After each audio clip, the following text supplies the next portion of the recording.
I guess the simplest question that a lot of people are asking, why are you really running for vice president? Personal, in your heart of hearts, taking the politics away, why are you doing it? Well, I felt it's time to return to the executive. I'm accustomed to being governor, to being in the executive department rather than the legislature. And then I'm not a lawyer, so although it's of course all very interesting to me, it's not exactly my line of work. And I think having gone through the Congress, I've had 2 terms in Congress, 1 term now in the Senate, that there are enough laws in this country. But what we need is the implementation of the laws that exist, better implementation of the laws that exist. And so I should return to the executive. But I wanted to do it at a national scope, which gives you very little option. It's either the presidency or the vice presidency.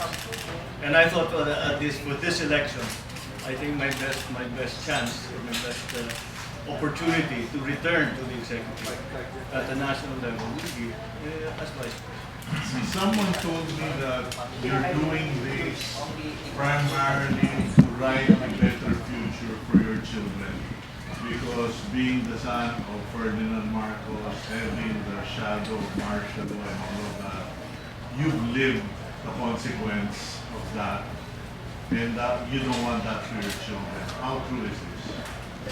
Actually, it never occurred to me. No, it was just really those were the reasons. I said, what do I do next? The easy thing to do would be to just to run for re-election. Generally speaking, if you're a sitting senator, it's relatively easy. Easy is a relative term, but it's relatively easy to remain in the Senate. So that was of course the obvious or easy option. But I said, I think I could do more. And again, I said, I think I'd like to be able to. Sanay ako yung may ginagawa eh. Mahirap, it's not mahirap, but it's not intuitive or it's not natural to me to be debating about things, to be talking about. I like to go in the field, I like to talk to people. I like also maybe I'm simple-minded in that way, but I like to see a beginning, a middle, and an end to what I'm doing. So if there's a problem, if faced with a problem or presented with a problem, you study it, you come up with a solution, you implement that solution, and at the end you turn it over and you say, here, we've done it, this is what we did for you. And that I derive a great deal of satisfaction from that kind of process. And the legislature is always open-ended. So it really was the desire to do more, get something done. You feel that you've gone away, you've changed someone's lives in a very tangible and even quantifiable way. And that really was what drove me. I'm simply more accustomed to be in the executive, and I thought I could also have gone back to the governor, but I thought, see, with my experience in the Senate, I think I can bring it now to the national. The idea for my children, I'll be very candid with that, it just never occurred to me. That's never been there. Not really. I think the kids are going to go okay, whatever happens. They understand my life, they understand their family's history. I don't know if they'll enter politics, but that doesn't really factor into it. They have their own lives. They'll carry on with whatever it is they choose to do with their.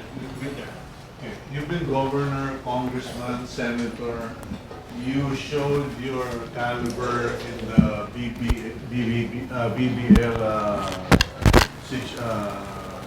controversy. Whose fault is it, or what is it there that seems to prevent people from recognizing your abilities and your accomplishments? I mean, you've held a number of offices, but you never seem to get the credit for what you've done. Perhaps partially my fault because I don't I'm not big on I'm not very good at at self publicity. In fact, as a politician, that's not something that I would say I excel at. But it's a necessary part. People should know what you've been doing. People should know, and maybe I failed in that regard. But again, what interests me is the work more than anything else. And although that you could argue that that's part of the work, I just get on with it. I'm of the. That's why it's back to the executive, because stop talking about it, just do it. And maybe that's my failing. And then of course my father casts a very large shadow. His persona, his history, his presidency. So you inevitably fall under that shadow. We all do. All of the Marcos family does. And how could you not? So those I guess those are the elements that play a part. And very much the opposition to my father is very much in government now. And so they choose to continue to talk about that. So it's an effort to say, all right, we can discuss that, but for now, there's much that we need to do, and there are many problems that we need to face.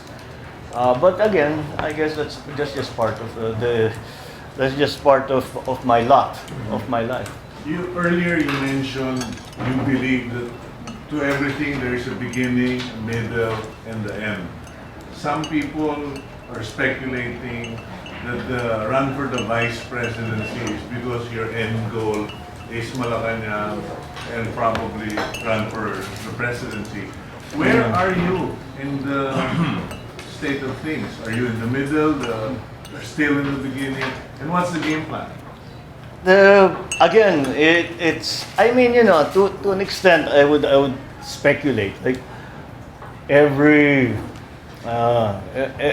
employer would like to be a boss at some point. Everyone wants to be promoted. So of course, you would like to attain the highest possible level you could attain in your profession, in your career. And for a politician, that would be president. So that's natural. I think everybody feels that. But again, it's really, I really believe it's destiny. It's not something you can force. It's not something you can decide. It's a confluence of so many factors and circumstances that is beyond any one single person or even a party's control. So that's something that's always there, and they're always told. And it's natural. I mean, like I say only half in jest that I've been told that you will be president or you should be president since I was 3 years old. So people are saying, I am a good. You should be like your father. You follow his footsteps. I've been hearing this all my life. But again, it's not something that I find unusual. I think that it's a perfectly natural thing for people to say. I'm sure other big political families who've had presidents in their families hear the same thing. So, again, it's not part of some grand plan where, as you say, where are you along on that plan? There is no plan that way. I just want to do better and do better. I am a public servant. I see that's what I see I was put on this earth, it seems, for that. And so I continue to do as much help, to serve as best as I can. And to apply everything that I've learned, everything that my background, everything that I know, to that end, to be able to serve well. I'm lucky in that my background is such that I had my father, who was a very, very successful politician, very successful president. My mother also, another extremely successful politician. So that is a good background to have, so that you have a base sort of intuition almost on how to handle yourself. But it's not directed like you wake up in the morning, okay, what do I do today to become president? It's not like that at all. Okay. You mentioned parents, you mentioned family. Except for the time when you launched your candidacy in Intramuros, where your mother was there, your sisters were there, it seems or it's noticeable that your mother has not been alongside or been a main image of your campaign, pre-campaign sorties. Your sister has cut a path of her own. Irene's returned to private life. Is it intentional that none of the family members are around you when you're going around? Yeah, I suppose in a way, because you have to spread yourself as much as possible. Like a husband and wife, if one of them are running, they don't stay together. They try to, so that you can cover as much ground as possible. Amy has her own campaign and election, although she has been helping us a great deal in terms of organizing, in terms of putting people together. She's terribly good at that. Irene has absolutely refused to even dip a toe into the political waters. It has always been her policy since she was quite young. That she'll do anything. I'll send her anywhere, she'll go anywhere, she'll do whatever she has to do. But she herself as a candidate, no way. She's not going to do it. I think she just decided early on to be the sensible one. Okay, last question. It's in the form of a joke. Someone asked me to ask you this question. But it's actually, I think, has an undertone. People have asked you to apologize for martial law. And in terms of, as far as apologies go, it was framed this way. If Ferdinand Marcos Sr. and Benigno Aquino Jr. were alive today, who would have more to apologize for their sons? Would it be Ferdinand? Would Ferdinand have more to apologize for you? Or would Ninoy have more to apologize for you? Well, that's another way. I've not heard that before. I hope my father has less to apologize for. Of course, that's what my hope would be. I hope that I have made him proud rather than shame him. I hope that I'm sure that he will see shortcomings because that's what the father does. He advises you on what you could do. But I hope that my father would feel that he does not need to apologize for me. In the same way that any father any son would want their father to be proud of them. So I put it that way. I hope that I've lived up to his standards, and that's all. That's all we do. I mean, I've learned so much from him in terms of public service, in terms of the public life, and I hope I've taken those lessons to heart, and not made the mistakes that he hoped I would not make in public life. So, but my father did not really see me much in public life. If you think about it, when he died, the last position I had held was governor, and I had held it for 2.5 years, 3 years. So it's not, and he was president. So it was a relatively easy job because should I need anything, Dad, Ilocos Norte pa, his home province. So madaling magpatulong. So I don't know I don't know what he would make of what has happened since I returned to the Philippines in '91 up to now. And I hope that the lessons that he tried to impart, the problems that he had to confront, I hope that I've been able to handle them in a way that would make him proud. Senator, you practically grew up in Malacanang. And it is my impression that the art and science of politics and public administration are deeply ingrained in you. So during that era of the presidency of your father, Ferdinand Marcos, what nugget of wisdoms and knowledge have you derived which you believe you can apply should you be elected to a higher post? Before you answer that, you used to cover your father. Yeah. Last 7 years of President Of Marcos. his. You're still a young man. Well, to begin with, I spent my younger years avoiding politics, trying, of course, like everybody's pushing me into politics, and I didn't want to be in politics. I did everything I could do to not be in politics. For very simple reasons, is that I wanted to forge my own way. I wanted to try. And there was another thing that people don't understand. I could see how the sacrifices that he had to make, how hard it was to be a good president, the things that he had to do. And I thought that sounds like a very hard life, and I don't know if I'm strong enough or if I can manage it.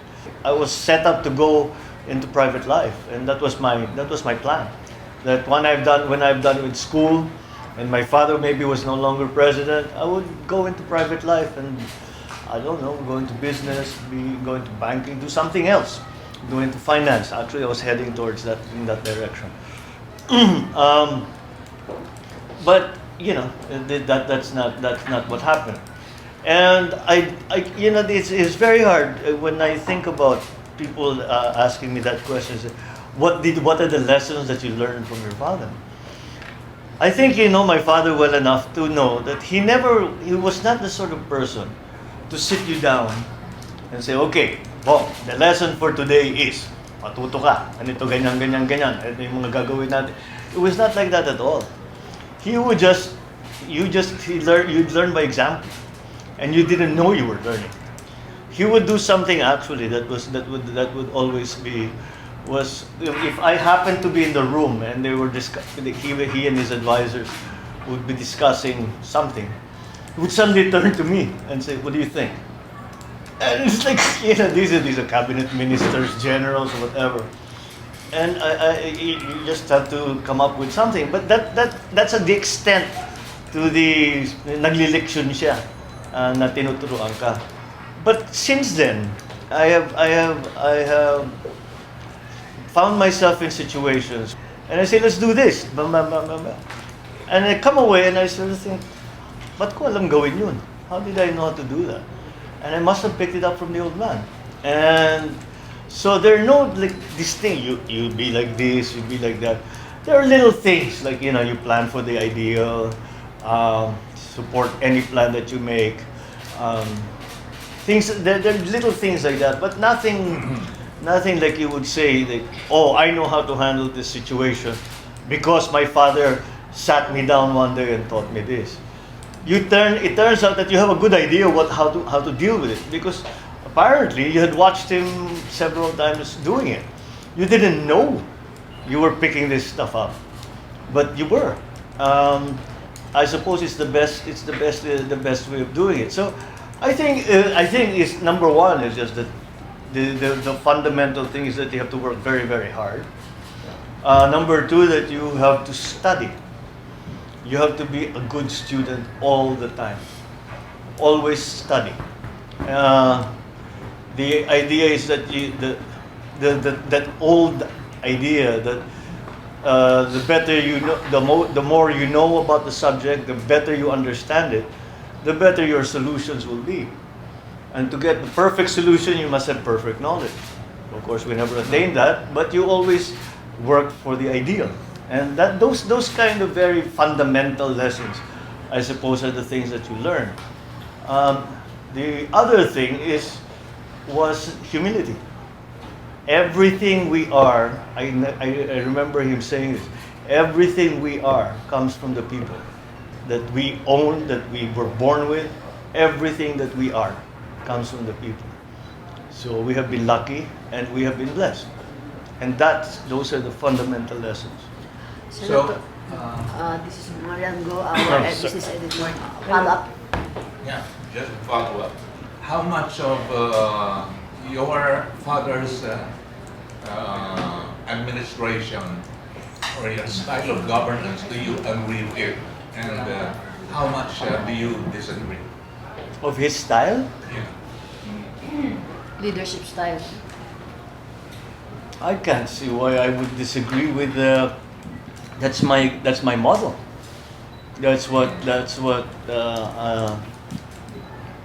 I mean, in terms of organization, I mean, he was very much, as you well know, into the details. People would sometimes say, you should already allow other people to handle the details, but he never would. I remember there are many stories of many of his advisors who would say, iba yung tatay mo. Sabi ko, bakit? Tumawag sa akin kanina, inutusan ako, pumunta daw ako dun sa ganitong gawin ko raw ito. Pagpunta ko nandun na siya. Sabi niya, ba't pa niya ako inutusan? Kasi he's going to do it anyway. And so that's just the way he was. He did not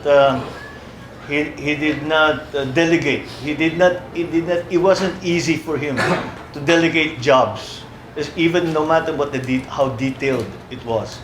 And he would really go down as far as deep into the problem as he could possibly go. Matrabaho lang, but that comes back to you have to work very, very hard. And there was always also a standing I don't know, joke, I don't know what you sort of thing that we used to say amongst each other. Nagtanong sa'yo. Sabi, nasagot mo. Alam mo, pag nagtatanong sa'yo yan, hindi dahil gusto niya malaman yung sagot. Alam na niya yung sagot. Gusto niya malaman kung alam mo.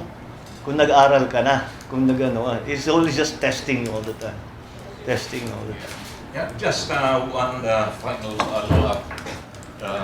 President Marcos would call his administration as constitutional authoritarianism, if I remember it right. Now, just to be direct and to the point, do you approve of this style of governance? Well, I think at the time, because I was not part of the government. I was not in the meetings. I did not participate in any way beyond Ilocos Norte because I was vice governor and governor. And of course, maybe I'd happened to be around when these discussions were being made. But I thought I trust my father in that if he felt that was how he did it, it was because he felt that was necessary. That was the necessary way to do everything. So again, I would have to defer to his wisdom when it comes to how the government should be run or how it should be organized. So I guess that's one way of doing it. That was his way of doing it. It's hard to say if it was the best way, if it's not the best way. I believe he thought that's the best way, so that's why he did it that way. The so-called Marcos sings to the country. What's your latest take on that? Well, it's nothing new, but I think I've answered it sufficiently. Is that if there is anything I have done that anyone feels I should apologize about, I will. And you were earlier quoted saying you expect more attacks on you because Clearly. it's No, that's happened. Well, there's EDSA, then it's a campaign. Ganyan naman talaga pag kampanya. Wala naman sigurong kumampanya na lahat pinupuri ka. Di ba? Laging meron dyan nagsasabi na walang kwento ng tao yan, mali yung ginawa niya, hindi marunong, whatever. But that's part of the political cut and thrust. Maybe my situation is different from other people's. The issues might be different, but it's a similar situation. Something that we've lived with since before my father was president. I remember. So hindi naman nagbago yun. Sanay na rin kami kasi alala ko nung bata pa ako, yung mga nababasa ko talagang napakasakit napakasakit pakinggan pero kasama yan. And so now it happened to my dad, it happened to my mom, now it's happening to me. But that's part of public life. You cannot, if you cannot handle it, you really should not be in public life. 30 years ago, yeah. Prepare na yung family mo, yung children mo. That was the only medyo problema, yung mga bata. Kasi bata pa eh, mahirap magpaliwanag. Pero pinaliwanag na naman sa amin yun ng bata kami. So, nung natuto na magbasa, magtatanong na sila. Dad, anong ibig, what does this mean? Why are they saying these things? And it's a very simple explanation. Your father has entered public life and I'm in political life. And kahit anong gawin mo sa politika, merong magbabatikos sa'yo. So, don't take it personally. But kasama yan sa debate. Kasama talaga yan sa debate. Hindi mo matatanggal yan. So, I think they've learned to live with it. They have begun to understand. My children are all in university. So, they're all of an age na nakakaintindi na rin sila. They say, okay, kasama yan. They hindi na nasasaktan. Kuminsan, mag-text pa yun, magagalit. Sabi, huwag ka na yung magalit. Kasama talaga yan. We just have to, you take the rough with the smooth. That was 30 years ago. Most of the young voters now don't even know who Ferdinand Marcos before. I know. Yeah, that's true. But that's why I always try to remind everyone that, it's 2015. I'm the candidate. I'd like to be able to talk about what my programs are, what my thinking is, what my advocacies are. Judge me on my history. I cannot be judged on anyone else's. People do anyway, but I don't see the value in it. Looking back. Incidentally, it's the birthday of President Aquino. Do you have any special message on his birthday? And the coming EDSA, if you want. I hope he finds himself a partner. It's not good to be of a certain age na nag-iisa. Masyadong malungkot yun. So I hope he finds himself somebody who can be with him and keep him company. Mga taong loner talaga. Ayaw nila naman nito. Well, I consider myself a loner. I have been alone. I have lived alone for most of my life. Oh yeah, exiled. But it's not. Including the exile. Pero kahit paano, kahit sino, kahit loner ka, siyempre gusto mo may kaibigan ka, at least may kausap ka, may kasama ka. Pag tapos na yung trabaho, pag-usapan mo yung mga simpleng bagay. Yung kakainin natin, labas naman tayo, madun tayong sili. Simple lang na bagay. Senator, your high rating in current surveys is an indication, clearly an indication that the stigma of the Marcos martial law regime has been wiped out. So how do you feel about it? I'm not sure that that's the meaning. I tend to interpret it as saying that the message that I have been that I have had is accepted by people, and I think that I really believe that that's the case, and that because I speak of very simple things, simple ideas of unity, ideas of cooperation, ideas of less politics, better governance, things like that. And although they sound like motherhood statements, may laman yan. We end up with the motherhood statements, but I get to those conclusions because of trying to solve in detail the problems that we face people, things like problems like unemployment, things like agricultural policy, things like poverty, things like hunger, things like jobs, things like protection in terms of people's employment, things like that. And I think that strikes a chord because it is something that people live every day. And that's why when you speak about that, they say, oo nga, dapat nga natin pag-usapan yan. Dapat nga natin, tignan nga natin mukhang that might work. And I think that's, if I do well in surveys, I think it is that reaction that's manifested. That reaction is a manifestation of that reaction. Na baka okay yan. That might be mukhang magandang yan. We should try that. We should do that. So I think I look at it that way. Speaking of motherhood, are you more of a mother or more of a father? Nice question.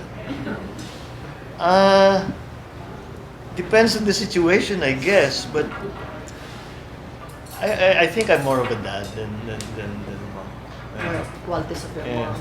Your dad. In other words, I leave the disciplining to my wife. Last question for me, ha. What's your EDSA message? If you are to give your EDSA message. That's a This- message. yeah. I don't know if I'm qualified to do so because I was Do you celebrate EDSA? No, do you market? How do you How do serve you it? celebrate? no. How do you market? I just carry on doing what I normally would do. Like for example, people ask me, what am I going to do this celebration? I'll just continue campaigning. No special plans one way or the other. Message. Message? Well, Unity ang sinasabi. Unity. uh, we still have much to do. Let's do it. Yeah. Sir, this is a conjecture, no? But what if you become the president of the Philippines? Are you going to maintain the EDSA celebration? Well, it's not. Of course, it's not. It's part of history. You can't deny history.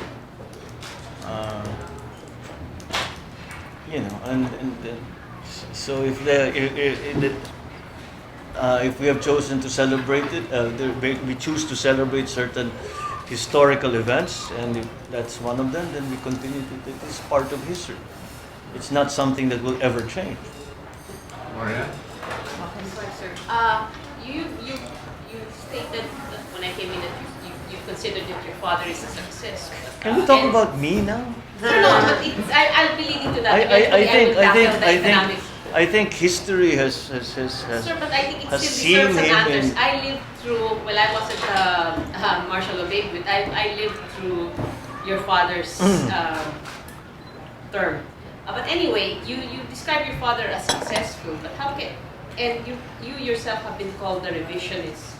How can you call your father's term a success when he had to leave? His government was toppled, and that connotes failure. And if He you, was forced out, and- remember? which will get eventually to my economic questions, is that your father's economic policies, except for Energy Secretary Velasco, whom I kind of admired because he did make, so he did have a very, he had foresight with regards to our energy situation. But the rest of your father's economic policies, especially the 7 industrial projects that he had, were all basically failures. The paper, the steel, the copper, all those seven. But just getting back to my first question first, how could you term your father's term a success when he was toppled? because that part was unsuccessful, but the rest of it was successful. His social programs were The successful. debt the- during the- the industrialization did not happen. Because it was not. It was never. It never was finished. It was not something. But your father was in power for several decades. Yes, How but could you say- the industrialization part did not start from the very beginning. He started with an infrastructure program. Then it became an agriculture. Then he had an agricultural program. But there were many parts that succeeded, and one of the Which are education. We had the highest illiteracy rate. Our agricultural program was a success. We were net exporter. Our foreign policy was successful. We engaged the rest of the world for the first time. Even the social programs like the OPM, things like that. These are cultural programs these are intangibles, but they were successful, and we continue to enjoy that success now. Sir, it was also But during- again,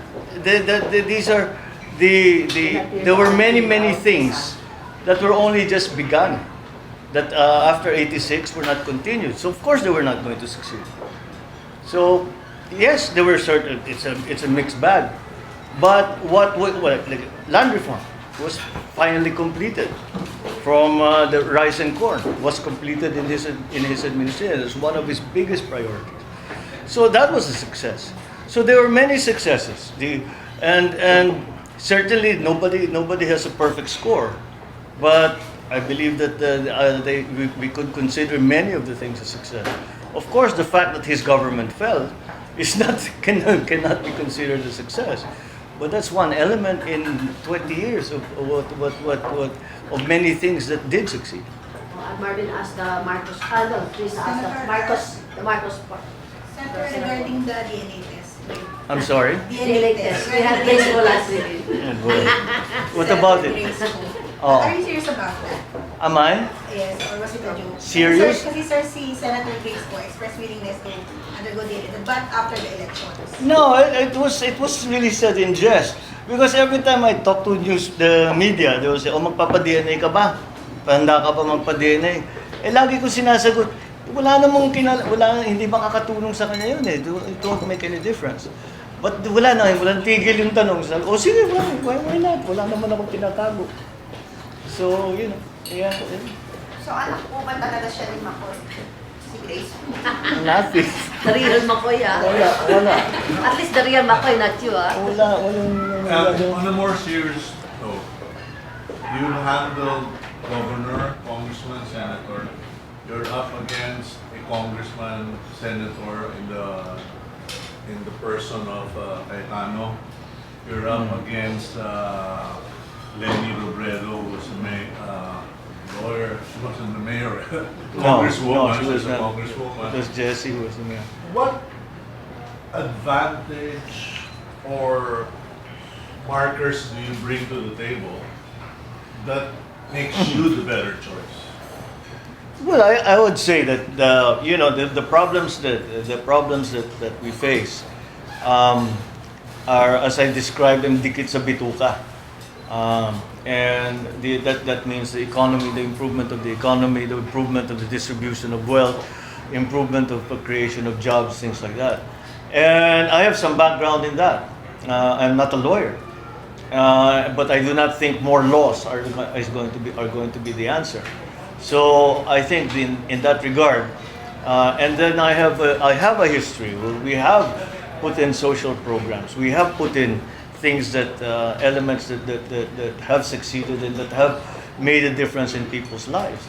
So we can apply that experience. I can apply that experience in actually running and administering a government bureaucracy to bring these kinds of changes and improvements to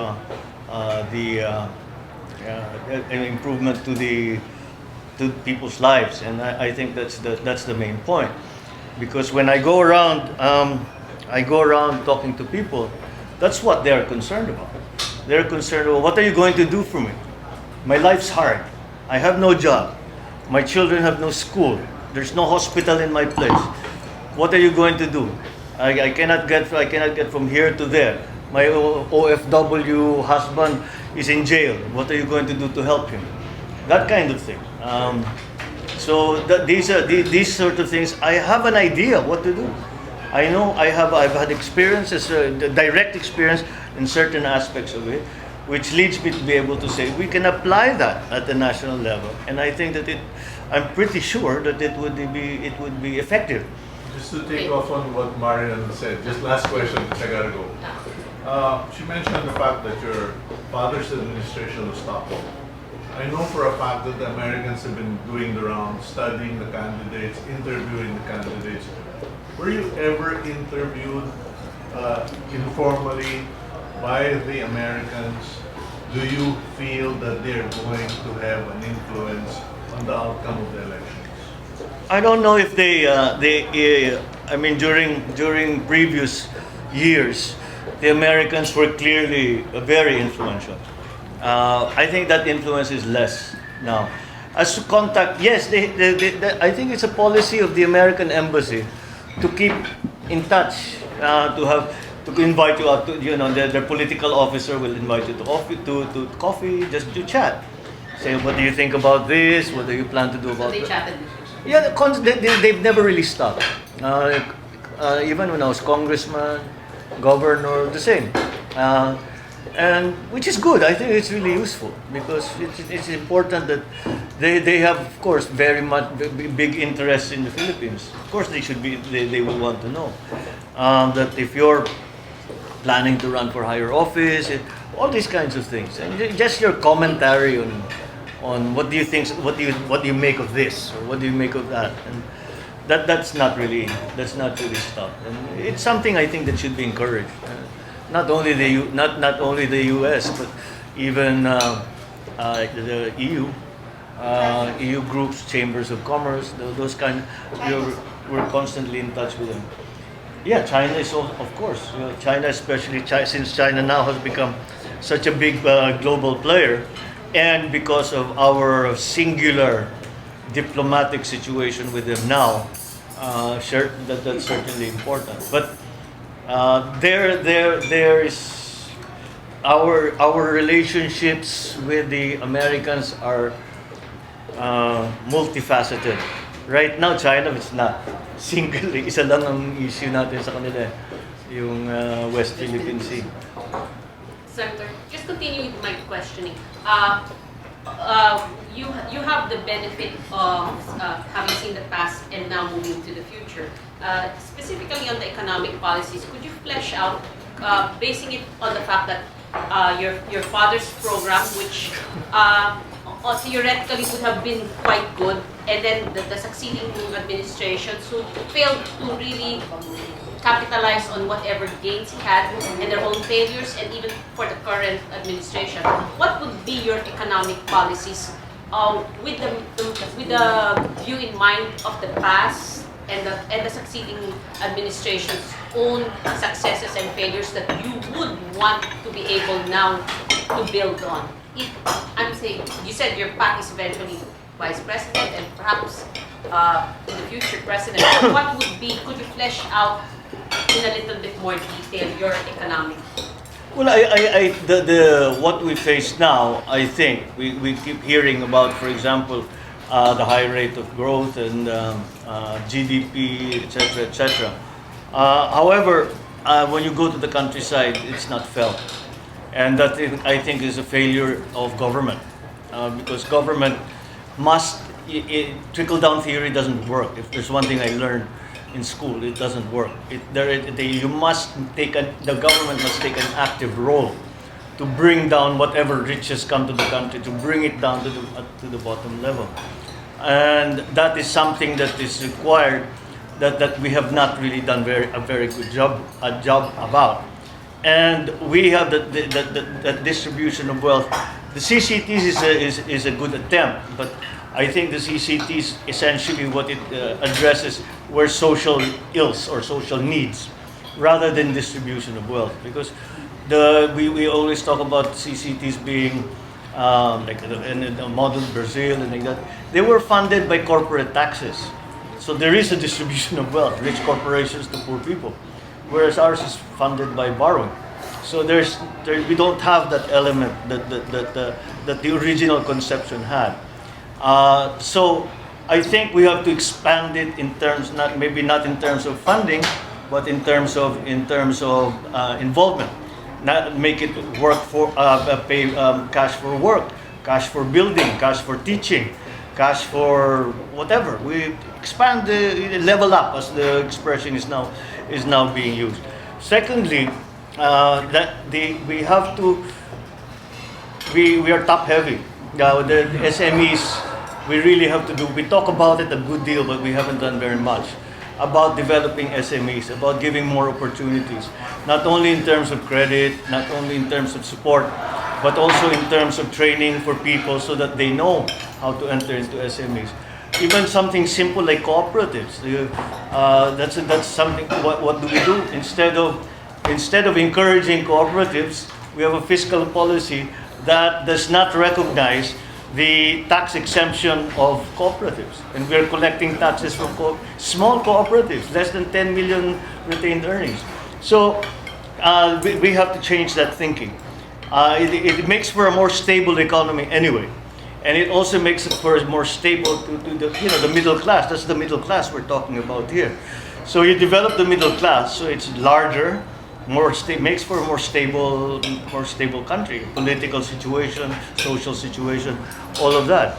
And then the creation of jobs. I think that we have not done enough to create jobs. And creating jobs again starts with growing the economy, which starts with, in my view, the government has been falling behind in terms of public investment in infrastructure and infrastructure development, and that is at 2.5%, which is where we are still stuck of GDP. Infrastructure development, that's a very low number as Sir, compared. based on the World Bank's calculation, the current administration has had the biggest jump in infrastructure. Here's the problem. In the last couple of years, they doubled the infrastructure, the appropriations for infrastructure.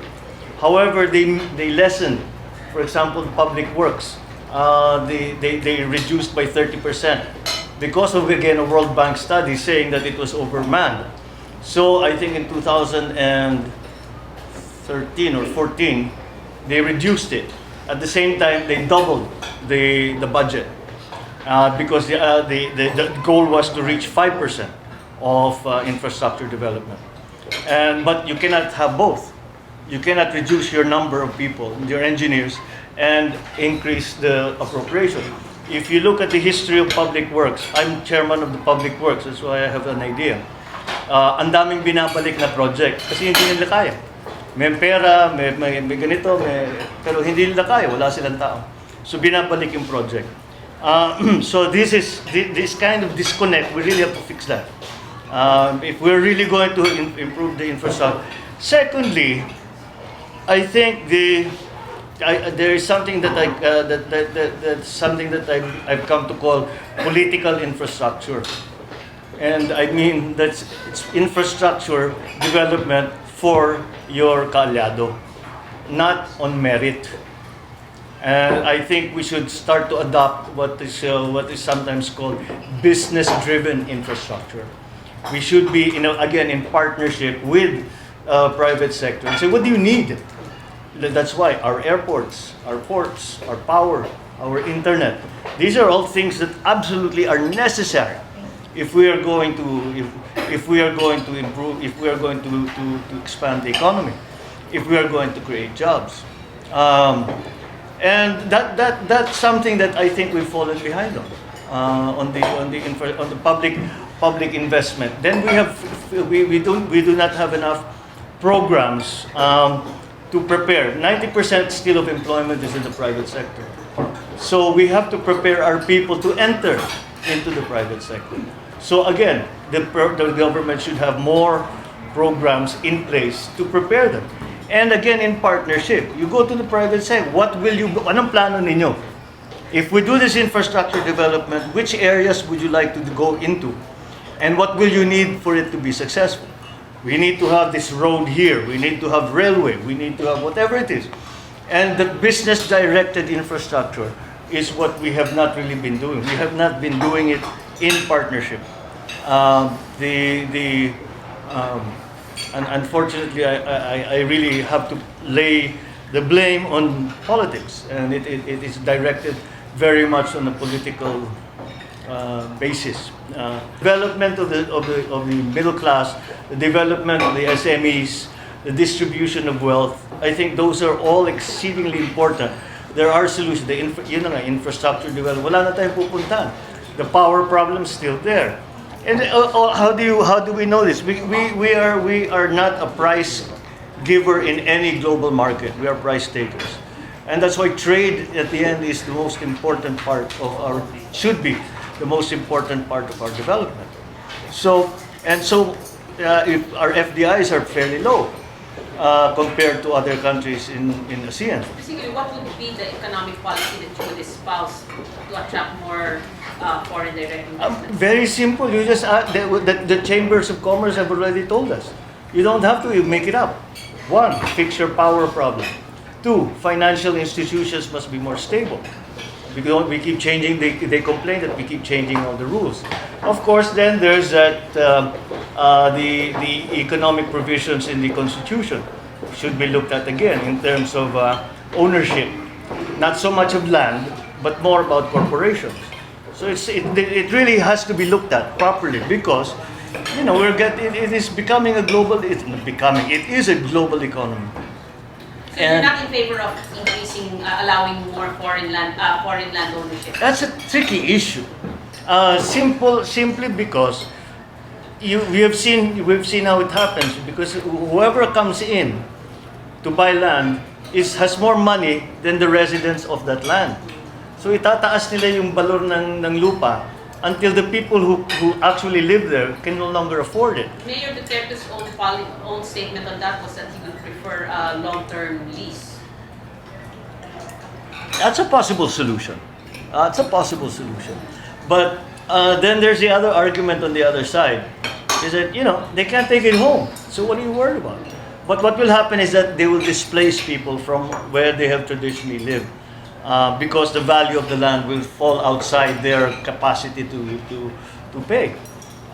So that's hard. I heard a novel solution from Ralph Recto. Sabi niya, yun lang reclaimed land, pwede nilang may-ari kasi wala kang i-displace. But again, it's always constantly finding the solution so that people can come in and take a stake. And that's what, again, take what I say from the suggestions or the comments or the observation of the chambers of commerce, and that's what they say. You need to do these things for FDI to increase.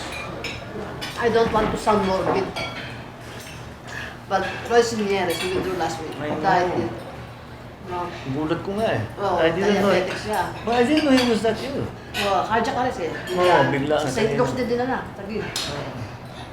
Tapos, now you will be having your proclamation tomorrow with your presidential partner, Miriam, who's cancer-stricken. Do you think, is it still worth it for Miriam to continue her presidential term?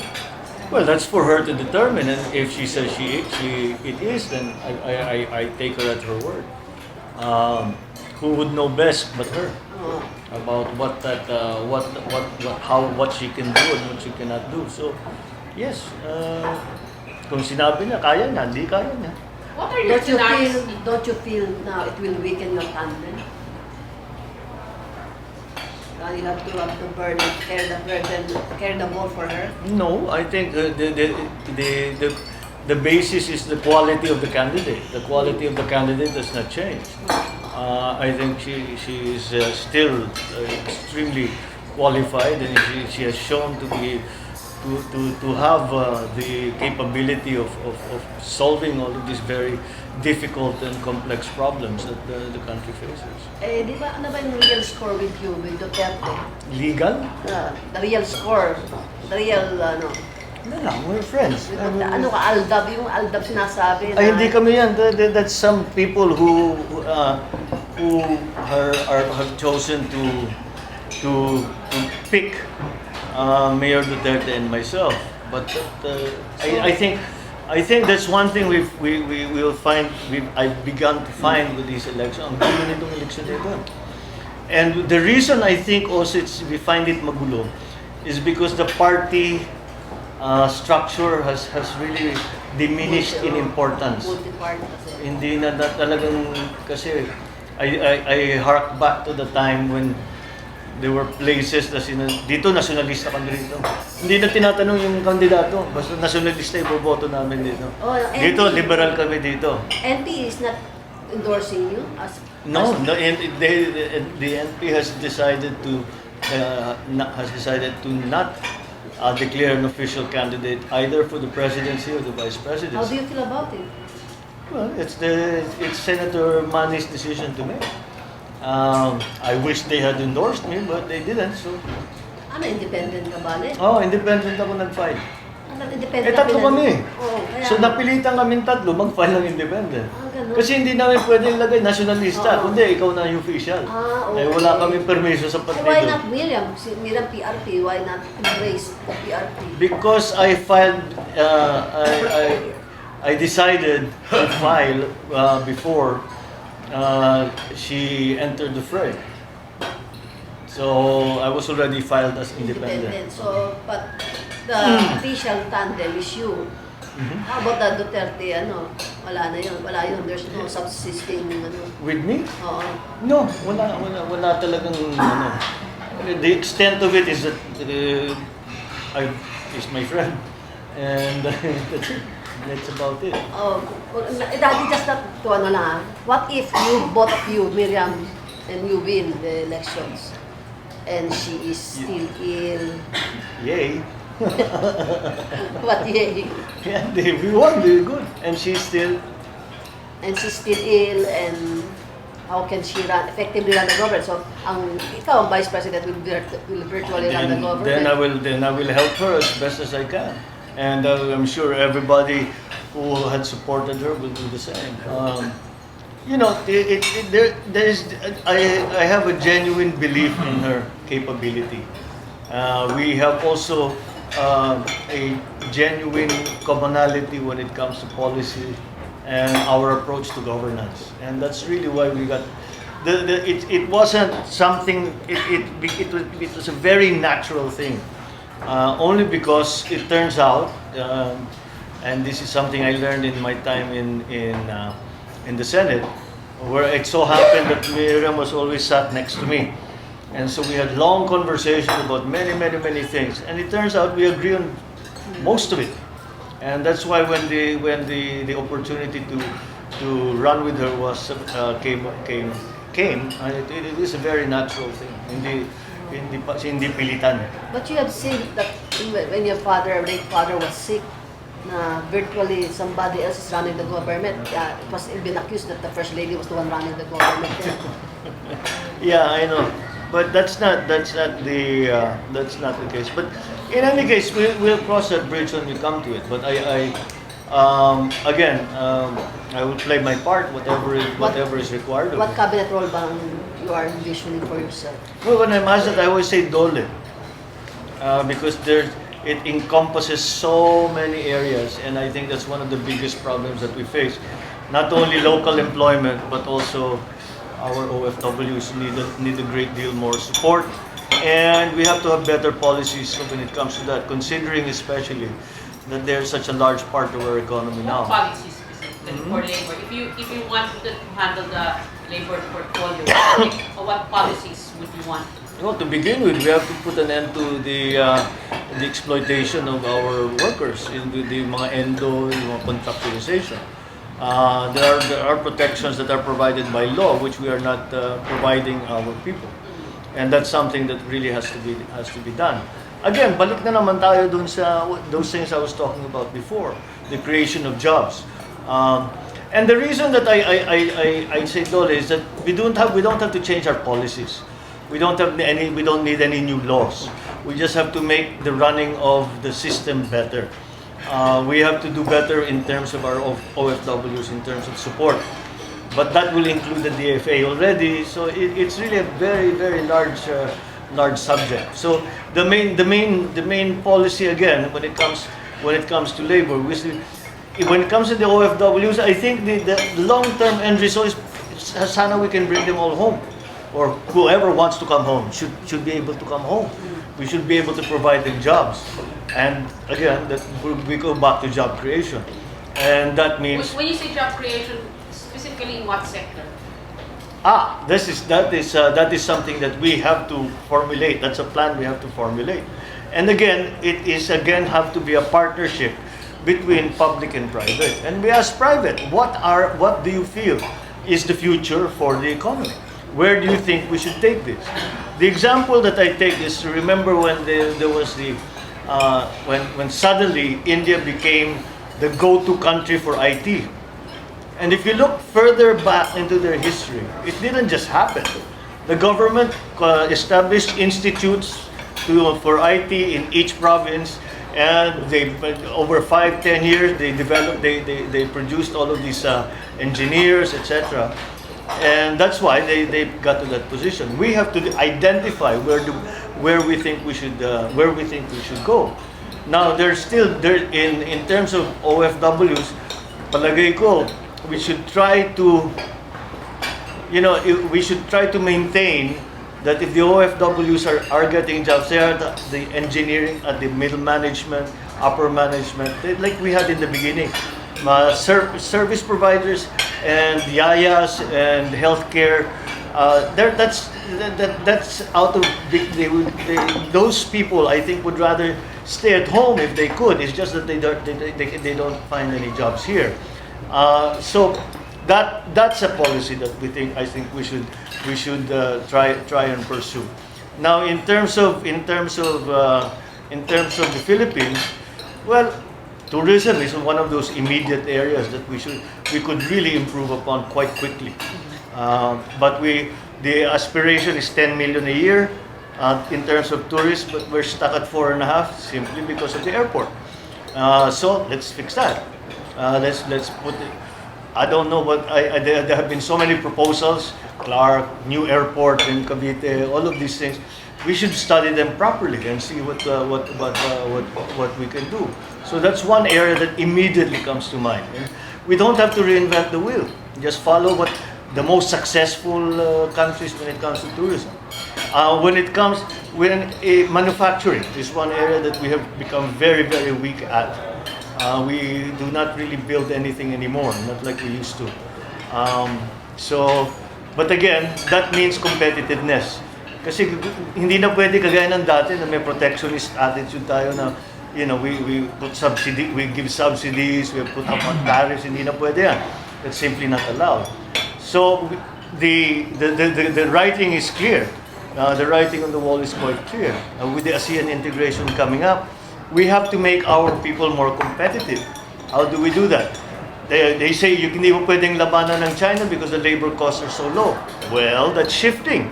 The labor costs are beginning to come up, and we are having a better advantage when it comes to China. Maraming pwedeng pabalikin if we give them the framework in which to operate.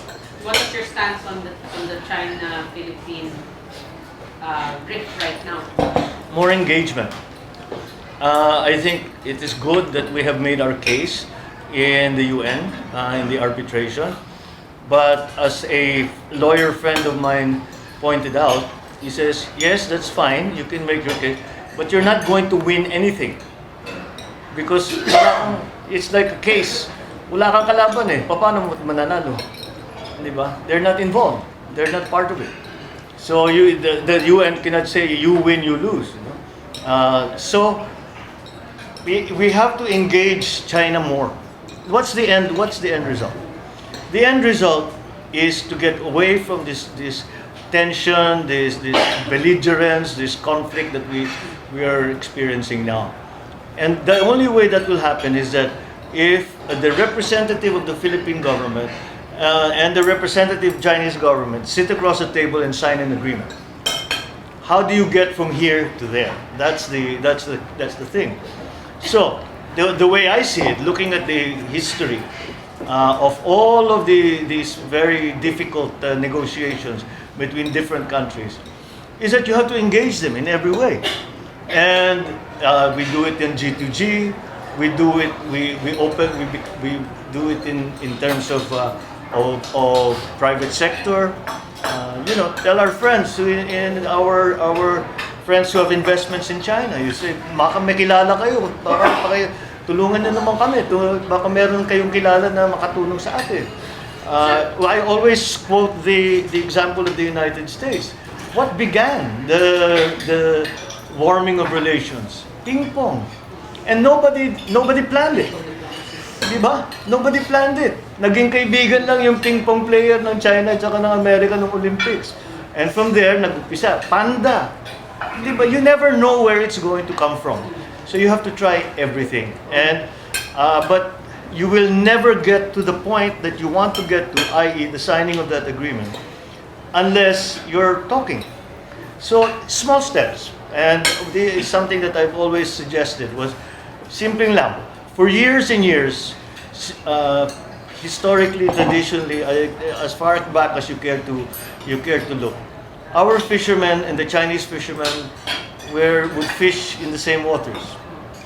In fact, pag tapos na yung trabaho, they would get together, nagiinuman sila, they'll drink, they'll talk, they'll eat together, and then when it's time to work, they go about their business. We can't do that anymore. Let's start with that. Let's go to China and say, look, let's just go back at least just to that. That our fishermen can do that again. Without being harassed by either side. Just let them go ahead and do what they used to do. It will have no strategic consequences to either of our countries. It is not a change of position in any way. So let's start that way. Now there's another thing that I noticed that nobody seems to have remarked upon. A few months ago, for the first time, we heard the Chinese ambassador say, we are willing to conduct bilateral talks with the Philippines on the basis of international law. Previous to that, all they talked about is 9-line. That's it. Basta 9-line. Ang argument nga natin, labag sa batas yan eh. That is against international. That's not in UNCLOS. We want to do our argument in the UN is everything we have done is based on UNCLOS, is based on international law. So it is the very first time that the Chinese have said on the basis of international law. It's the first time. And we haven't picked up on it. And we should. Ambassador? Oo. Saan yung Spring Fest ba? Hindi, nung Friendship Day. Friendship Day. Yung RP nag-celebrate yung China. Philippine-Chinese. 60 yan. Oh, meron siya. The secretary did not pick up. Nobody picked it up. I keep talking about it. I keep telling them about it. But nobody has picked it up. And that is a I don't know, Departure from tectonic change yan sa policy. Because talaga sila, 9-line lang kami. Basta wala kami pakialam sa inyo lahat. Basta 9-line. Nagbago. As an independent candidate, wala kayong party, how are you financing your Well, I guess you have to ask your friends and supporters to come and help. There's no other way. I guess it's the same for all the candidates. Lahat naman yan, considering what needs to be done, Minusam daw. you simply cannot. Minusam daw. Minusam. Kasi si Grace marami siyang minute. Advice pa rin kay Grace. Name some? Yeah, when the time comes, we will have to. I just signed, Cronies. Marcos Wala ng crony. Friends of the family. No such About thing. About yung Marcos Well. Yeah, when the time comes, so when we have to report it to the COMELEC, which we will, I just signed a undertaking or something like that with the COMELEC that we will provide them with the sources of the funds that we had used in the election, but in the campaign. So that time will come. Besides, hindi pa nag-start ang kampanya. Devil's Advocate lang. Devil's Advocate lang ha. Simula na bukas. Hindi pa nakapag-donate yung tao eh. Hindi pa Promise pa lang, So, promise. wala mga pledge pa lang. So, pagka nakapagbigay, pwede na namin isama sa listahan. Devil's Advocate lang. Siyempre, i-issue naman, Marcos Well na naman yung gagamitin. Marcos Well from abroad na coming back na... Whatever Very people. good. That's why may reporting process which we will follow, which will show very clearly where the funding comes from. Sir, yung Golden Buddha daw. Golden Buddha. Sana ba yung Golden Buddha na yan? Mahanap na yan. Pampondo ng kampanya. How wealthy is Marcos Jr.? How? Wealthy is Marcos. Candidate My Marcos salary Jr. is public document. Pero yung nga undeclared, yun daw ang ano doon. Anong undeclared? May meron ka Oo, yung mga sa estate. without prejudice. Hindi pa naman na ayaw nila i-probate yung estate eh. Mga pala nasa state. Oh, so I'm a co-executive. Hindi pa ma-probate yung ayaw ng gobyerno. Anong policy if ever you become vice president? Would you, kasi yung dad mo doon pa rin, hindi pa rin na-interest sa libingan ng bayani, libingan ng mga bayani. What would you... Wala naman kaming, hindi naman nagbago yung aming position niya. We've always said that he, as a veteran, it is his right to be buried in libingan ng bayani. As a president, same thing. That hasn't changed. It's not something that we actively pursue. Because very clear ang position nitong government na ito, hindi nila gagawin.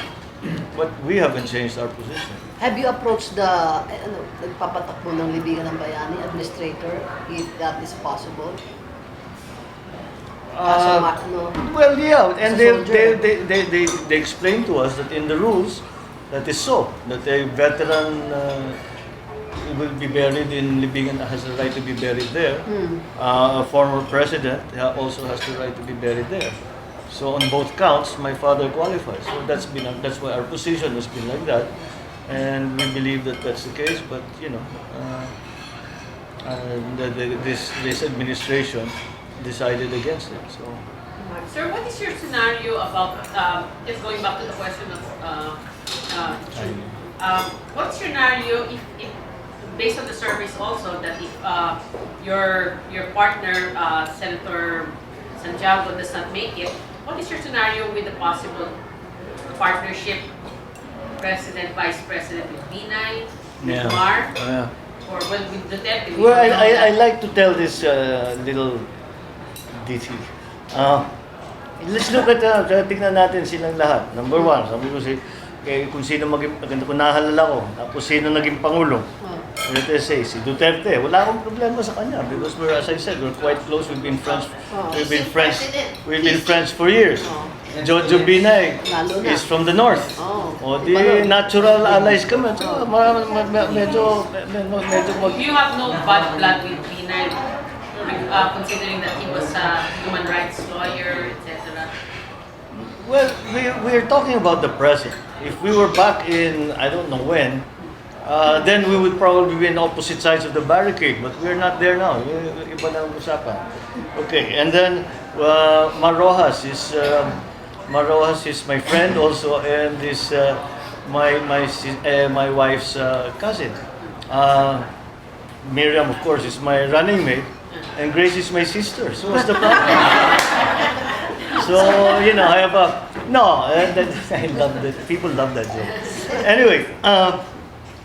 No, I don't have any problem whatsoever. In fact, when I'm asked, what is the first thing you will do should you be elected vice president? The first thing I will do is I'll report to my president and say, what do you want? What would you like for me to do? How can I help? What is the partnership that we shall form? What can you do? And because that's been my message, my overall message really, despite all the detail in terms of policy. My message has always been unity. We cannot succeed the way that we are now. The way that we have developed, our politics has developed over the past few years, so that we are divisive rather than inclusive. We have decided to go down a road wherein politics determines who is partners and who is not. And I believe that that's a mistake, because the problems are so vast and complex that it will require everybody to help. By the way, sir, who are your economic advisors? Many. Or who you've been consulting or talking? I think I've been talking to just about You everyone. name a few names? I would rather not, because some of them are in government, and it would cost them some difficulty that they are helping me. Marvin? Kung matalo ka, sir. Next. Kung matalo ka. Ikaw lang ang may taya dyan eh. Hindi ka na makakabalik sa Senate. There's no substitute for victory. Diba ikaw lang ang may taya dito, wala kang babalikan eh. Diba may babalikan Senado eh. Oo, pwede. I don't think in those terms. I think, how will I win? How will I win? I don't think what will I lose? How do I win? And that's, I think that's the proper attitude to take. Kahit hindi magandang takbo, you keep going. How do we win? How do we make sure that we're successful in this campaign? Hindi ko naman papasukan ang kampanyang ito kung wala akong nakikitang pag-asa. Halimbawa, pag-aralan mo na mabuti, sige, takbo ko ng Vice President. Walang pag-asa eh. Walang may gusto sa'yo eh. Wala kang supporter eh. Wala kang ganito, wala kang pangalan, di wag na. Isip tayo ng iba. Pero, pagka meron ka na alam ko na, pwede natin gawin ito. Doesn't mean that we will, but we have to do this, and this. And if we do, chances are we'll win. Do you have a gentleman's agreement with Jesus Cordero, considering that his father and your father were basically allies, boss, and subordinate with regards to possible any black or negative campaigning? Wala kaming pinag-usapan na gano'n. Wala. You know, Cheese is my inaanak. I was his ninong in his first wedding. Ganun. First marriage. Kasama ko sila Tito Dandy. Ninong kanya? No, si Sunny kasi, sinama kami lahat. Si Erap, si FBR. In other words, Sunny was covering all the bases for Cheese, I think. Oh, yeah. For the political bases for Cheese. So, you know, I Failed marriage. wala. Kaya ex-future Nino ang tawag natin. No, we don't, when we see each other, we talk about work. We don't talk about the So how do you the beat campaign. cheese? Hmm? Existence siya sarili. How do you beat cheese? I don't think in those terms. Oh. I think, how do I win? Mm. Not how do I beat anyone. You cannot. It's not a good policy. It's not a good strategy to react to what somebody else is doing. You make a plan, follow it, adjust what you have to adjust along the way. But it should not really. You should build up your strengths, di ba? Sabi mo, ito yung dulong ko, ito yung kakayahan ko. So where are you? Yan ang ipaglaban mo. Don't put people down. That's why we got here. If you're getting too, this is the kind of politics nga I want to avoid. You're spending, yung crab mentality politics.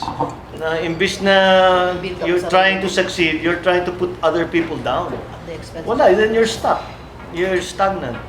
That's why it's not a good policy, and I don't really subscribe to it. Sa survey, saan ka ba weak? Hindi ko na tinitignan. Hindi ko napansin. I stopped looking already a long time ago. I Do mean, you believe in surveys? Some of them. Depends on the survey. And you look, but you know, it's frustrating kasi you get one survey says one thing, another survey says another. But then, I'm watching also the American elections, yung primaries. Ganun din sila eh. Ang lalaki ng agwat na difference. Like Iowa, they missed Trump. Trump was supposed to win by a mile. He didn't. That's Hillary. You know, that's the surprise. So you can see it's really the nature of the beast. So, but if you try to conduct your campaign on the basis of what the survey says, one, which survey do you believe? And you know, you can analyze it as much as you want, look at the questions, do the samples, saan pumunta, all that. But you can only get so much out of it. You have to run your own campaign. You cannot be driven by the survey. You cannot be driven by what somebody else did or somebody else said. At least that's my feeling. Yan ang aking belief, that you cannot run a successful campaign on the basis of what somebody else is doing or what somebody else is saying. You have to make your own determination. First term sa senator siya, di ba? O second term na, first term. So wala pang masasabing Marcos Law? Marcos Law? Na ikaw lang talaga yung auto? Can be associated to you? Yeah, all the daming local, sa mga local. Wala pang national law na pwede si Marcos Law. No, they're national application, but they're about local issues because I'm in local government. Sa local That's what I meant about local. It's BBL about. Oh, well, there's that. That one is, I'm sure, is closely associated with me now. The whole Bangsamoro, the creation of the Bangsamoro Autonomous Region. I was, of course, heavily involved in that. It's unfortunate na hindi aabot.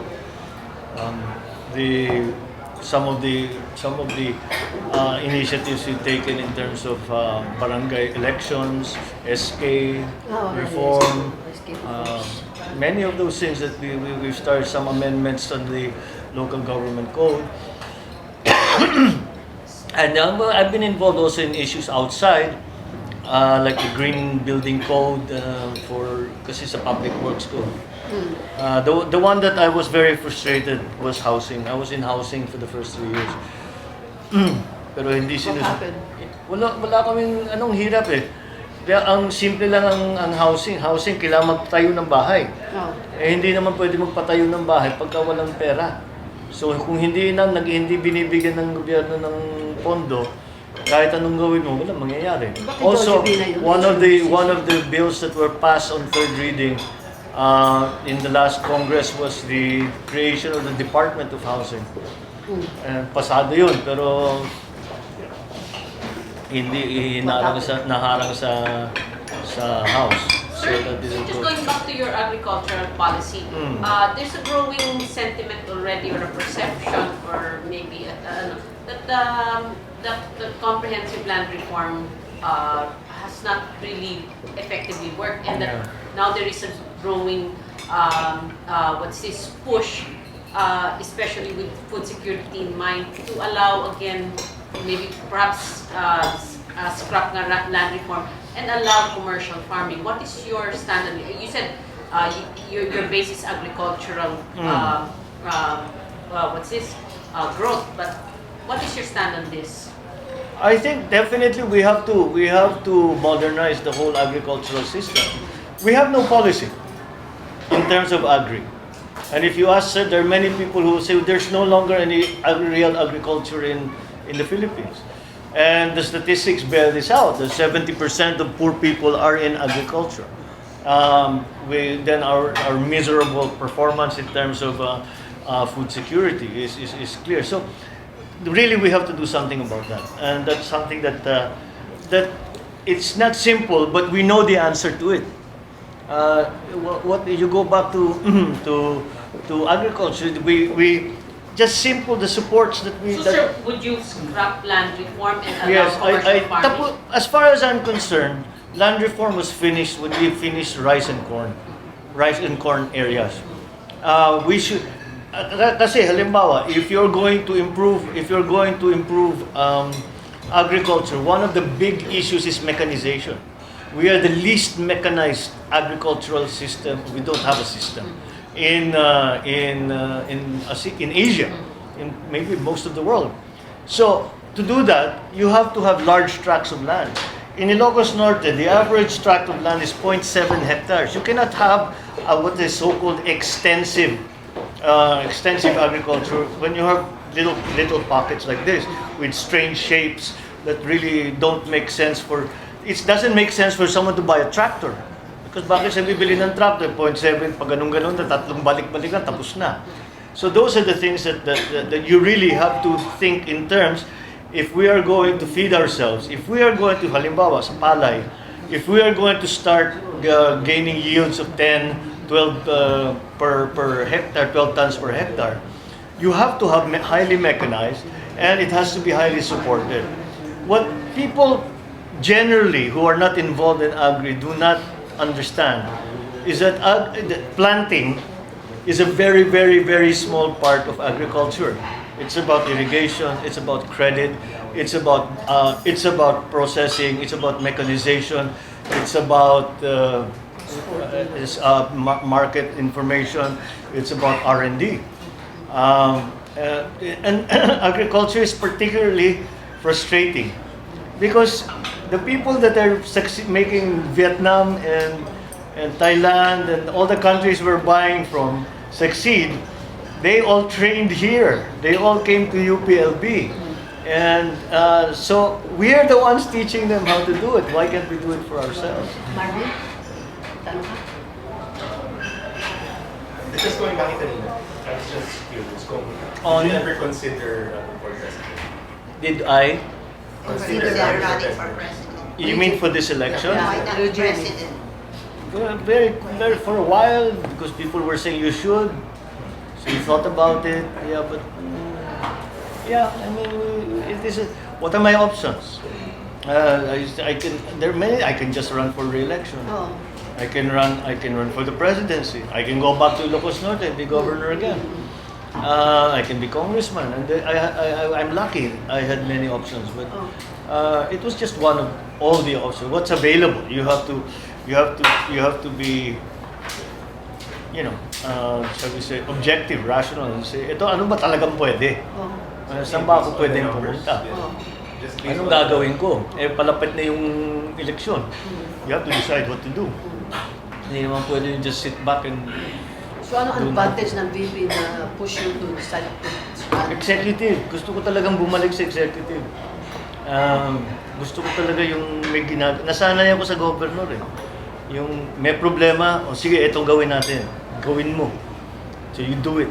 And once at the end, there's again a great deal of satisfaction to be derived from knowing that there was a problem and you've been able to solve it. And the reason that that's important is because you change somebody's lives, some people's lives, and that's the whole point, right? That's why we're here. At least that's why I'm here. Sir, pero sir, yung critics nyo, sinasabi, just a step away from being president, tapos being a dictator, like your father. Ay, nako. On what basis? But you know, that's everybody's opinion. So Being your father's so son. hindi siya. Oh, sige. So that's I cannot do anything about people's opinions. If that's their opinion, How would you dispel the fears and concern about that? Just win them over to you para mas ensure mo victory mo. Kasi apparently they have that notion. No? How would you dispel that notion? that Who can be your father? I find that the people who say that notion cannot be dispelled. They have it in their heads that that's what's going to happen, or that's what I am, or that's what they want to say. And whatever else you explain, or whatever else you try to demonstrate, it's not going to change. So wala tayong magagawa. Eh, ganun ng tao. Eh, nga yung if this notion could I mean, be- you know, I've tried to see what, you know, that happened, what, when was 1972? Was 43, 44 years ago. So what happened then is not what's happening now. The world then is not the same world now. I'm not president. I cannot declare martial Sir, law. how close are you to the Romualdez side of your family? Since I'm saying, if we're just going to build on that, because some at least the old ones, they say the Marcos side was actually pretty okay, and it was the Romualdez side that did the excesses. Yeah, well, But those are people's opinions. How close are we? Very close. The Romuald simply you're closer to the Romualdez side than to your no, Marcos I relatives. wouldn't say that. I think we're always quite close Because the family. Marcos side has always been very quiet. But that's the nature of the Marcos of Ilocanos as opposed to the Waray. And they were not Lamboyan, as lamboyan. Yeah, alam mo naman mga Waray, they're very, you know, I remember our Christmas parties, the noisy ones, the ones who are there in the Marcoses are just, kasi first of all, ang daming, you know, my mother has 11, they were 11 siblings. I have 52, I think, first cousins. In the Romualdez side. And the Romualdez side, alone. And the Marcos. And the Marcos side, sundusena lang ata. That's wonderful. It became worse because in my generation on the Marcos side, dalawa lang kami ni Nonong ng Marcos na lalaki. We were, in our generation, we were just the two boys ng Marcos. So talagang, just by the numbers, talagang, and then by the nature of our How young are you family. naman, Senator? Huh? How young are you? I'm 58 years old. Yeah. And So your now, parents? but we have more Marcoses now, and we have more Romualdezes now. So medyo, pero hindi, ang dami talaga ng mga Romualdez. So yes, we've always been quite close to both sides of the family. Your eldest is how young? 21. Yung nag-speech for you pag may sakit. Hindi na ngayon dahil he's back in school. It's Spanish. So, pero magtatapos na siya this year It's abroad. sa UK. It's Senator, Have your children expressed any interest to possibly join you in politics? That's a funny question because the answer, if you had asked me that a month ago, it would have been no. But I have discovered from friends who have told me that one of your sons is interested to go into politics. Hindi lang sinasabi sa inyo. Ha? Sino? I don't want to put pressure on him. So, pero hindi sinasabi sa amin, magulang. How about your sisters? Sila Borgie and sa kay Irene? Well, Any of them interested in politics? well, I think Irene's children have all inherited her her position. They don't really want to enter politics, but you never know. They're still quite young. Pwede pa sila makapag-decide. Anong role ni Irene sa campaign? Marami. She helps with especially with the PR kasi ano siya sa Pero she's running also, di ba? she's running pa mag-re-election siya. Oh. So yung mga organization, tapos yung mga networking sa tao na kadil niya. Your wife? My wife she basically runs the office. That's what I was gonna say, you're running your life. Well, that too. That too. Wala, because I can't be in the office much anymore. Kailangan nasa labas ako Pag most of the vice time. president ka na, will she keep her lawyer Of course. firm? She will never let that go. In fact, she teaches. And that started in Ilocos. Kaya sabi niya, hindi naman ako pwede mag-practice dahil improper yung asawa ng governor magpa-practice doon sa probinsya. So nag-start siya magturo. Eh, hindi na niya ngayon, up to now, she teaches. She goes to Baguio every Thursday. Teaches on Friday and comes back. You put up the Banggiwin power. Will you do the same if ever become chief executive? If possible, but you know, the wind power is something that's highly technical. Kahit gugustuhin mo, kung the wind is not right, you cannot put it up. You generally leave it to the commercial. Kasi yung sa amin commercial eh. Hindi ko alam itong bago sa Pililla. If it is commercial, I think it's commercial kasi walang perang gobyerno para dyan eh. So, they will have to determine kung viable. At saka mahabang proseso yan. Magtatayo sila ng mast. They take the cycle over a year, at least, maybe 2, to see if it's viable. So, kung pwede, pwede. But, and it's a very, I love it because it's an elegant solution to a problem. But, you have to remember the wind does not blow every second of every day. What happens when it doesn't? You still have a base load that you have to supply. So the traditional sources of power still must be explored. And in my view, up to and including nuclear. Kasi kung tignan mo ang ibang bansa, ganun talaga eh. Clearly, you would pursue a nuclear policy again? Yeah, because I think it's necessary. It is one of the cheapest way to produce power. The technology exists for us not to have accidents.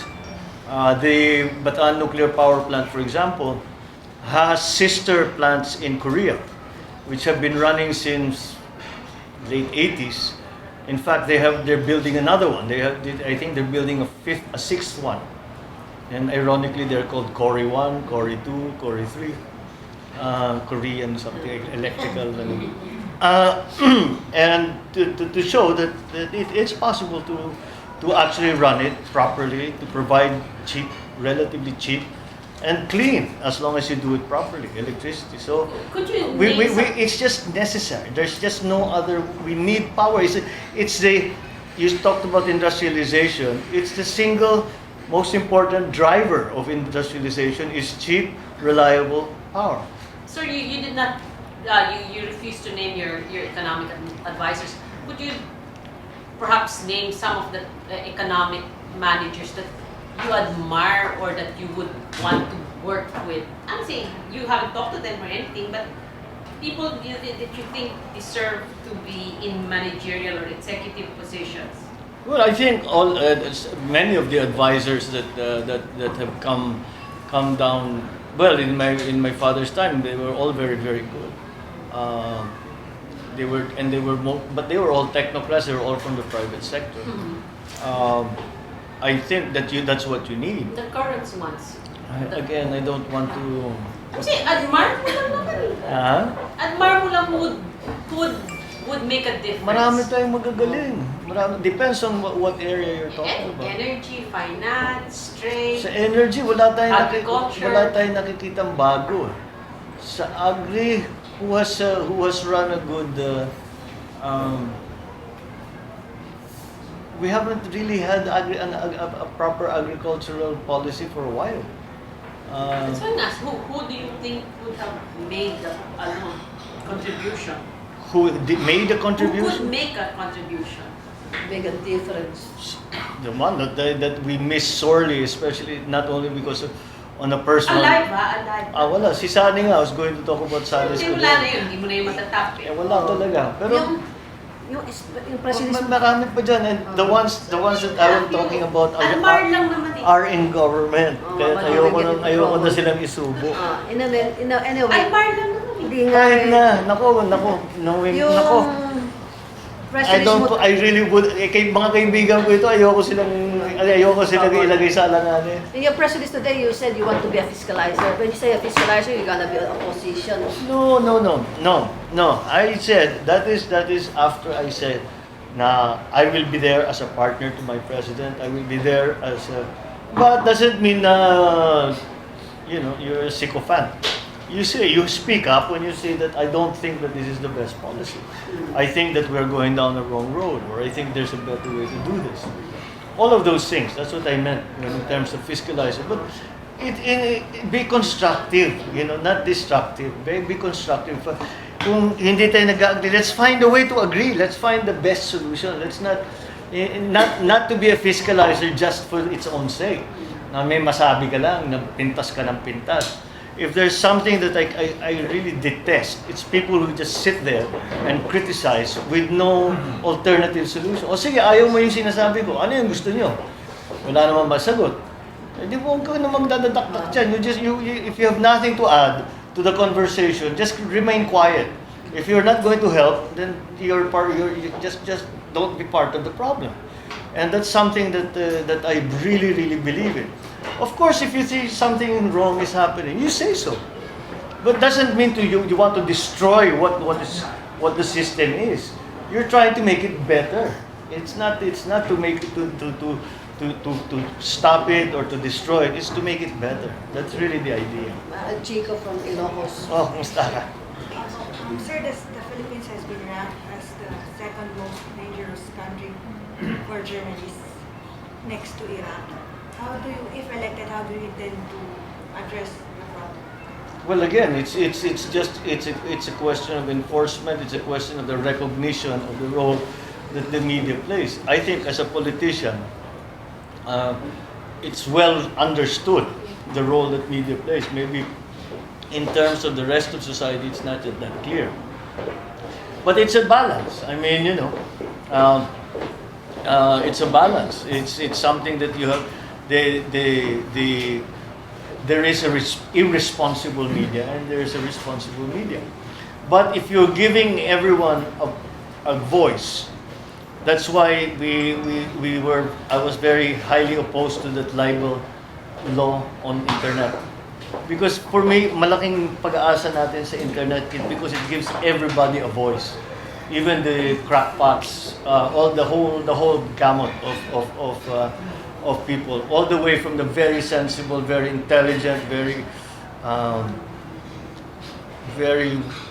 knowledgeable commentators to, again, like I said, the crazies. So that I think is something that if the responsible media is encouraged and supported, then that will marginalize the sensationalist, what used to be called yellow journalism. I mean, I don't mean to imply anything about LP, but what used to be called yellow journalism. That will discourage all that. Now, you cannot achieve perfection, but I think that will go a long way towards that. Na sinasabi, hindi, ano talaga yan, wag niyong makinig kayo para matawa kayo, pero dito, ito yung mga talagang nakakaintindi doon sa problema. If we are able to do that and identify, like, no one, if a journalist, like a reputable newspaper, like Star, they're not going to say, they're not going to have somebody go nuts and say, let's go shoot this guy because kung ano-ano pinagsasabi. Because wala naman sumusulat na wild Meron silang opinion strongly held, but it's an honest opinion. It's not something that's nangiinis lang, anong tawag ni Manong Ernie? Urot. ACDC. Okay. Nag-ACDC lang. So, yung mga ganong klase, ay kailangan mabawasan yun. Kaya kailangan pati pagandahin natin ang role or kilalanin natin ang role ng so-called responsible journalism. If that's recognized, then it's easy for people to identify. Hindi ka na mababother kasi may isang siraulo kung ano-ano sinusulat, magagalit ka, mapipikon, may that kind of thing. So, but again, it's just a question also of enforcement. It's part of the peace and order problem. Sir, last na. Sir, you think yung mga disappointments under the Aquino administration, yung hindi napasa yung sa SSS, SSL, tax rates, can be translated sa votes for the opposition if not votes for Marcos? It is no. I think it will be. I think it will be to the opposition in general. Maraming identified as protest vote. The Duterte vote is clearly a protest vote. The Grace vote is also that. I think the Binay vote is more on the mainstream, the political mainstream. The Miriam vote naman is a different class also. It's not a protest vote, it's more I don't know how to describe it, but yes, I think it will increase the numbers of the protest vote. Kasi sinasabi na nga itong gobyernong ito, hindi tumutulong eh. May chance sila na tumulong dun sa mga, ano ba naman yung mga matatanda, yung mga retiree, yung mga general na lumaban na dinipensahan yung Pilipinas. Bakit di natin sila tulungan? Ngayon na nangangailangan sila. Karapatan naman talaga nila. So that kind of thinking, they will say, huwag na natin ito isuporta itong mga ito. Dahil ayaw nilang tumulong sa mga matanda, mga kawawa. So pupunta yun sa kabila. Kung sino man na hindi, yung pipiliin nila, sino man yung hindi nakaupo. Votes against Marcos. Ay tatamaan si Ma. Talagang tatamaan si Ma. There's just no way around that conclusion. One last question before we take our... Wala nga sa nagdala daw kaya sa ano eh. We will invite If may them. very light question lang kay Senator Marcos. Gusto ko yung campaign slogan mo na hindi ako ang nakaraan. Was this your own concept or something? Yes, that was the idea. The idea was very much that we cannot allow ourselves to be stuck. We cannot allow ourselves to be stuck. Full stop. You cannot allow ourselves to be stuck. We have to keep moving forward. Nabubugbog tayo, when something happens, we still have to keep moving forward. You cannot stop. We cannot stop. It's kung you're an individual na may nangyari sa'yo, kaya yung saad, yung naputulan ng paa, na bagyo, kung ano-ano, naghiwalay, you have to keep going, you have to keep trying, you have to keep trying. It's just too important. It's too important. That applies to individuals, but it also applies to the country, I think. That we, no matter what happened, na Yolanda na tayo, na ganito na yan, nagka-problema, whatever the obstacles are, we just have to keep going. At aabutin mo rin yan. Kasi kaya ko naman natanong yun kasi may mga parang, I don't know, kung mali o tamang pangunawa na yung hindi ako nakaraan ay parang gusto mo sabihin na hindi ako ang tatay ko. Something like that. Well, hindi talaga ako ang tatay ko. That's a tautology. But that really wasn't. Isama mo na rin sa mga sinasabi ko. But I think the main idea is that everybody goes through difficulty. Lahat ng tao may dinadaan, hindi naman lahat ng buhay, kahit sino man, may dinadaanan na napakahirap, na napakasakit, na napakalupit. That's not fair, that's not just. But you have to keep going. Otherwise, you just have to keep going. and you will get to where you would like. On that note, I would like to thank the good senator for Maraming his salamat. gracious hosting of this Thank you. lunch. Thank you.